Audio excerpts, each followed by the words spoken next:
have you had that thing happen to you where you close an app, right? Let's say you're using YouTube or you're using Instagram, and you close the app, and immediately your brain goes and presses it again. You open the app again, and it's like you're telling yourself, bro, am I flipping stupid? Why would I open the app again?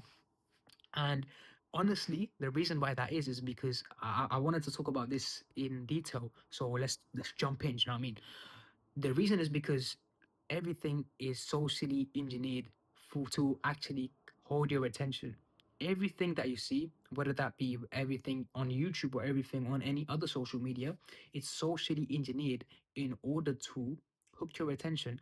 And the how they do that is it's quite advanced. So throughout time, they basically test people's data and they test how each icon and where to place each thing on the app in order to make it so that people don't discontinue using the app. So they keep on, keep on that app or be on the app.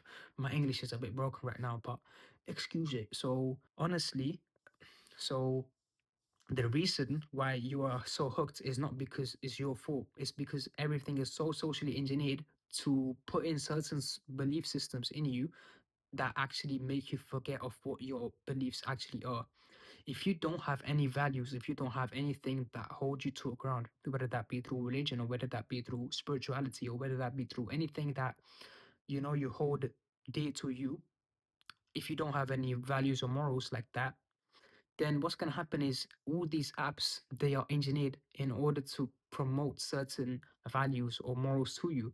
And guess what happens? Guess what type of morals and values these apps provide to you? They are all degenerate values. They all tell you to casually, sleep around, or they all tell you to do something which in your internal being it doesn't feel right, but externally it feels like, oh yeah, I'm the man, I'm the woman, or whatever. All these values, whether that be flaunting your wealth, whether that be I make this amount of money, or whether that be, it's always about something external. It's always about something materialistic. And it's all been socially engineered. And that is the reason why you keep seeing people that are like this.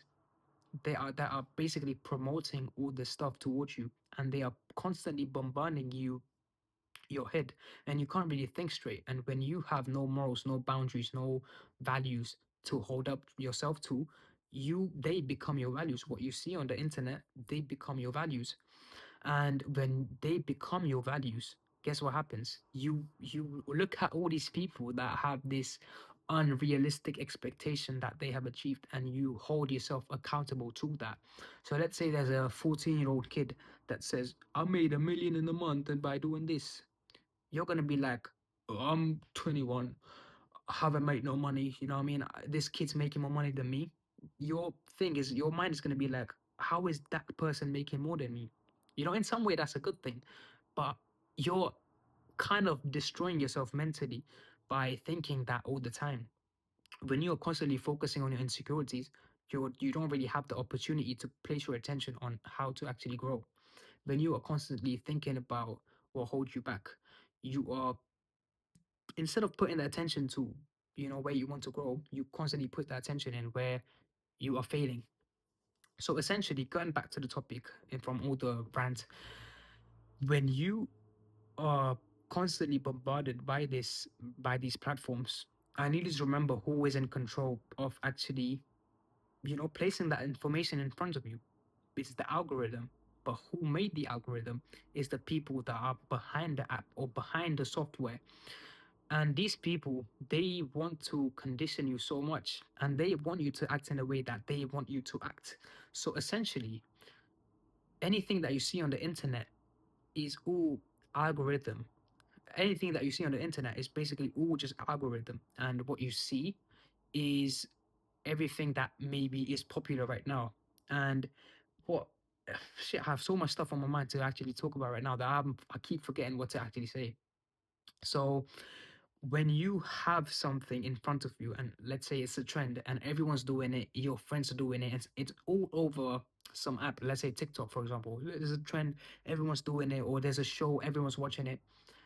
That's socially engineered for you to watch it.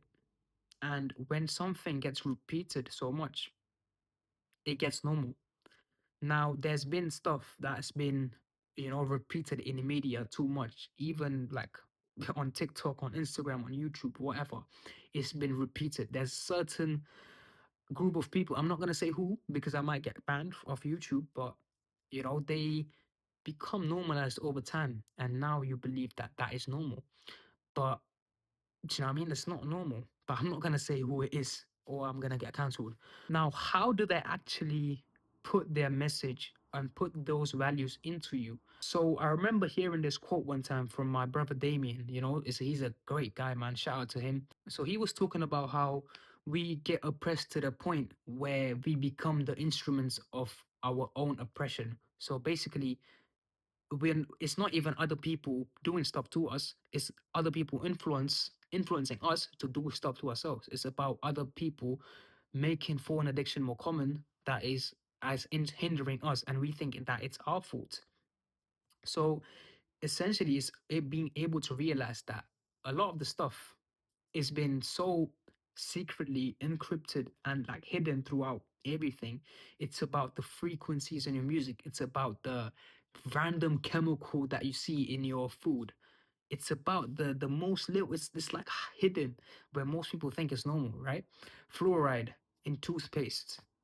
I'm not gonna say much because this channel, yeah, it might get taken down. You know what I mean? But for me, it's more important to actually speak about the truth than anything else. So one reason, or one way that these people, the elites, let's call them, the one way that they actually help manipulate people, or have people to believe a certain belief system, or be or act a certain way, is by placing puppets in the industry. And what I mean by the industry or puppets is basically controlling all these like rappers and influencers and social media influencers and actors and celebrities or whatever. Now, most they know that most people are inspired by these celebrities, or most people have this sense of connection with them, whether that be they like their music, they like their movies, they like what they do on social media. They know that we like those people, and by controlling those people and telling them what to do and what information to spout out so that the younger generation soaks it in, they actually do some really weird shit. My puppets, I mean, like someone like Ice Spice, for example, that just rose to fame out of nowhere. Now, maybe I'm not like I'm not a fan. I'll probably never be a fan, but you see all these people that just randomly rise to fame, and they're just suddenly trending. And it's so weird to me that people all of a sudden they start having this sense of a connection with these people. But bro, excuse my language, but other than Shaking Her Us, I have not heard one like good song by Ice Spice. And to keep in mind that it's been listened to by like little girls as well, and that's the information that's been spewed out into the younger generation. That's how it's done. Coco Melon. Now, bro, there's this whole thing where I'm gonna put up the word on the screen, but that's how they make Coco Melon more addictive to kids. It's literally like taking drugs, but for little kids. It's so weird. It's super weird. I used to like I see parents letting their like 1 year old, 2 year old kids on their like give them their phones, and they're just like watching that brain dead. And it's like, I'm not hating on kids, I'm not hating on parents, but like, you know what I mean? Like, we gotta do a better job in the future. And I don't want to rant for too long as well in this video, but I hope you gain some sort of like feeling or some sort of an understanding of what's actually going on behind the scenes, and we don't really like understand fully of what's going on. So there's gonna be like a part one of like more videos I'm gonna do, because it's really interesting for me to talk about this sort of topic. And so with that being said, I hope this video helped you. Thank you for watching this video, and I will see you in the next one.